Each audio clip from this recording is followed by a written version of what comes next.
Good morning from Magubas Kloof here in the forest as I sit in my office.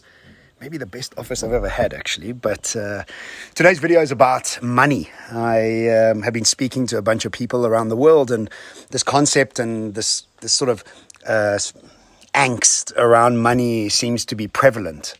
And if you've been following me, or if you know my work, you'll know that I've always had a tumultuous relationship with money because when I was growing up, we didn't have a lot of it, and I promised myself never to be poor again when I was young and drove myself to make as much money as I could, with my health taking strain, my relationships taking strain because I was prioritizing money over anything else. And then I went bankrupt.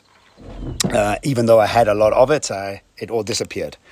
And so I've worked for many years around my relationship with money and trying to understand what it is the emotional states need to have in order to be able to be calm and have a friendly relationship with money. So I wanted to share those because I think right now the topic of money is something that's stressing a lot of people out. And so here are my ideas around money and things that have worked for me. I did a workshop called The Joy of Money many years ago with a very good friend of mine, Angela Deichmann. And what she explained in the workshop was, in order for us to attract what we want into our lives, we must feel joy for that thing, whether it's a relationship, a job, money, a better body, or whatever the case may be. We have to feel joy. Now, if you had to ask anybody what joy means, they'd most probably say it's kind of happiness, right? But actually, joy is made up of three emotional states. The first one is excitement. The second one is ease. And the third one is love. Now, what she did in the workshop was try and get us to feel the emotional state of being excited for more money coming into our lives and put ourselves into a 2-minute meditation where all we feel is this excitement of money coming in. The second emotion that you asked us to follow was one of ease. Feeling at ease that money is coming in. And for 2 minutes, just put your alarm on and feel ease that money is coming in. And thirdly, and I think really importantly, is actually love money. And I think that for the longest time, culture and certain religions have made money to be an evil thing. And the truth is, money's never hurt any of us. We are not quick, and some of us can forgive people that have hurt us, but money's actually never done anything wrong to us. So for us to not like money or think that it's evil or think that it's only for bad things, really is just a story, a narrative that we've been telling ourselves. Now, here's an important part here, is that if we had to think about the opposite emotions to excitement, ease, and love, then it becomes very clear that many of us sit in the opposite emotions. Excitement, the opposite of excitement is depression. The opposite of ease is anxiousness. And the opposite of love is fear.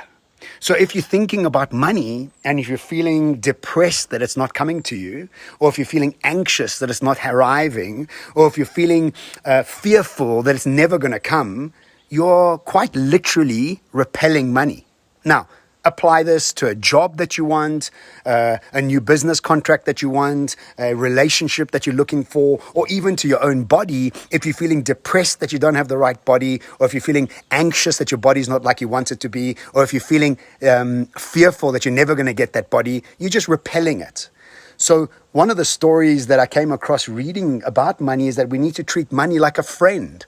Because if we are happy and inviting and at ease and love our friend, then our friend spends more time with us. But imagine you had a friend that you were depressed that they weren't spending time with you. You were anxious that they weren't around with you. And then when they did come to you, you would complain to them and say, well, where have you been all this time? Why are you spending time with those people and not me? And you become quite angst towards your friend. Does your friend want to hang around with you? And the answer is no, of course not.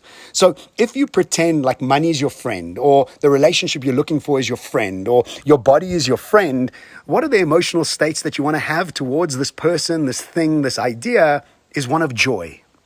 And joy is about excitement, about ease, and about love.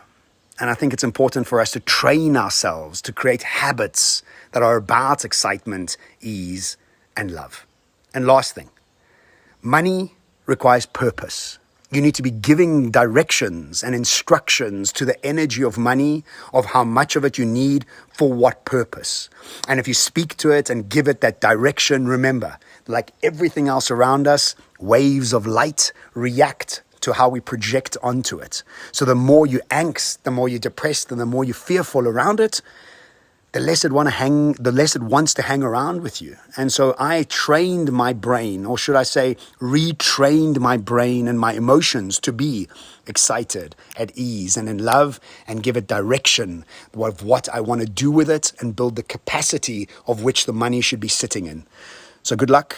I hope that you find new ways and new opportunities and new sort of projects that give value to the world, and with that value you can bring a sense of ease and excitement when it comes to money.